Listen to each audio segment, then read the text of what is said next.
He's gone. He's gone, Dave.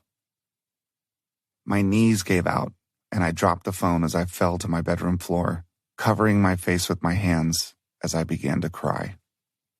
He was gone. The shy young man who had offered me an apple upon our first introduction at the Seattle airport was gone. My quiet, introverted roommate, who I'd shared a tiny little apartment with in Olympia, was gone. The loving father, who played with his beautiful baby daughter backstage every night before each show, was gone. I was overcome with a more profound sadness than I had ever imagined. I couldn't speak. I couldn't think. I couldn't stand. I couldn't breathe. I could only picture his face, knowing that I would never see him again. I would never see his strange, flat fingers or skinny elbows or his piercing blue eyes, because he was gone. Forever. Moments later, the phone rang again. Still on the floor, I answered, barely able to speak through the tears and hyperventilation. Hold on. He's not dead. He's still alive. I jumped up from the soft carpet with my heart racing wildly. Wait, are you sure? I asked frantically. Yes, he's still in the hospital, but he's going to make it, Dave. He's going to make it. In the course of 5 minutes, this breakdown, I was in a state of emotional limbo. I didn't know what to feel. This was my first brush with death, and I was left utterly confused. I now knew the shattering pain of loss, but only for a brief moment before it was pushed aside like a hideous prank. My process of mourning was forever changed. From that day forward, losing someone close to me became a complicated exercise in waiting for that call to tell me that it was all just a mistake, that everything was fine, and then begging the pain to come to the surface when the phone never rang. You cannot predict a person's sudden passing, but there are certain people in life that you prepare yourself to lose for whatever reason.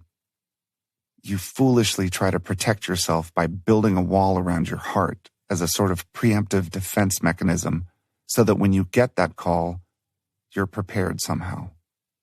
Like being emotionally vaccinated, you've already built up an immunity to their inevitable passing. But this never works. It was March 3rd, 1994, when I woke up that morning in Seattle to the news that Kurt had overdosed in a hotel room in Rome. I immediately turned on the news and saw images of him strapped to a gurney as he was being rushed to the hospital in an ambulance.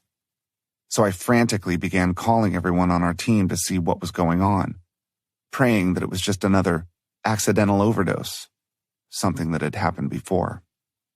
There was confusion and conflicting reports.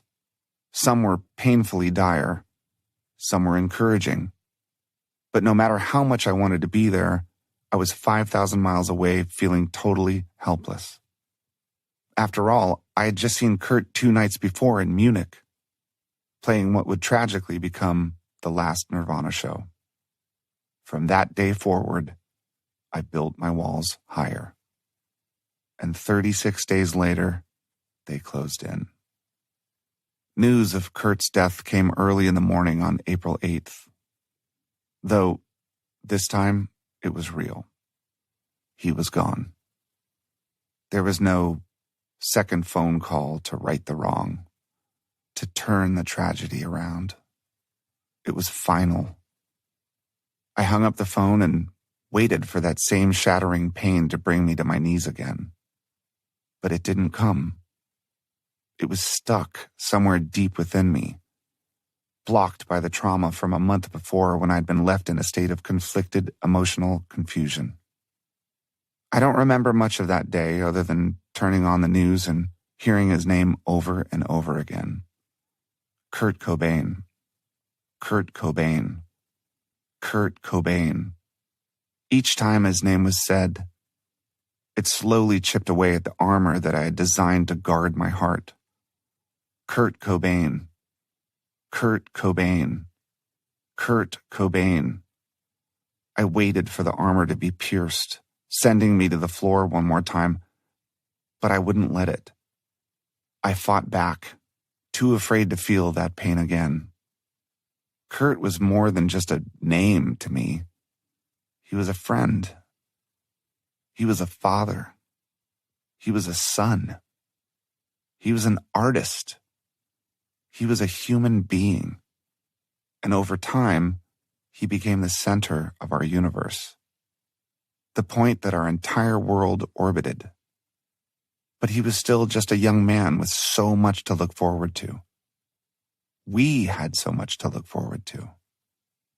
That night, we all joined together at his home to somehow try to comfort each other. But that comfort was hard to find, because no matter how many brushes with death he may have had, no one had imagined it would be like this. At least not me. There was shock, followed by despair, followed by remembrance, returning to shock. I looked around the living room full of people, all the different lives that he'd touched, each in a different way.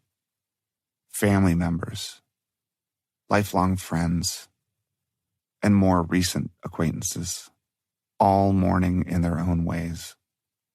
Life would never be the same for any of us, and we were now all forever bonded by this devastating event, a wound that would certainly scar.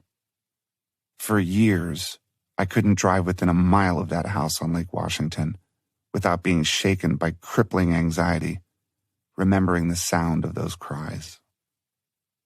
The next day, I woke up, walked to my kitchen, began to make coffee, and it hit me. He's not coming back. He's gone. But I'm still here. I get to wake and live another day, no matter how good or bad. It made no sense. How could someone just disappear? It seemed unreal and unfair. Life soon became a long series of firsts. My first cup of coffee since he disappeared. My first meal since he disappeared. My first phone call. My first drive, and so on and so forth. It seemed that every step I took was a step away from a time when he was alive, a succession of moments in which I had to relearn everything.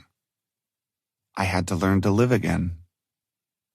Empathy, Kurt wrote in his suicide note, and there were times where I would beg my heart to feel the pain he must have felt, ask for it to break. I would try to wring the tears from my eyes as I cursed those fucking walls I'd built so high, because they kept me from the feelings I desperately needed to feel. I cursed that voice on the phone that had told me he died prematurely, leaving me in this state of emotional confusion without a way of accessing the reservoir of sadness I needed to purge. I was held down by the weight of it, knowing that grief was eating me alive, even if it was buried deeper than I could reach. I was anesthetized when all I wanted was to feel the surgery required to cure me. I felt ashamed at times that I could not feel, but eventually I accepted that there's no right or wrong way to grieve. There's no textbook, no manual to refer to when in need of emotional guidance. It's a process that cannot be controlled, and you're hopelessly at the mercy of its grip. So you must surrender to it when it rears its ugly head, no matter the fear. Over the years, I've come to terms with this. To this day, I'm often overcome with that same profound sadness that sent me to the floor the first time I was told Kurt had died. Is it time that dictates the depth of your grief when losing someone? Is the emotional relevance simply determined by the number of days that you spent together?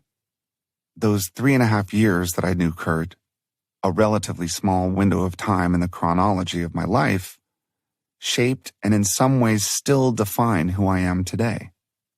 I will always be that guy from Nirvana, and I am proud of it. But without my childhood best friend Jimmy Swanson, I never would have even made it to Seattle, and his passing bored a hole in my life that is entirely different.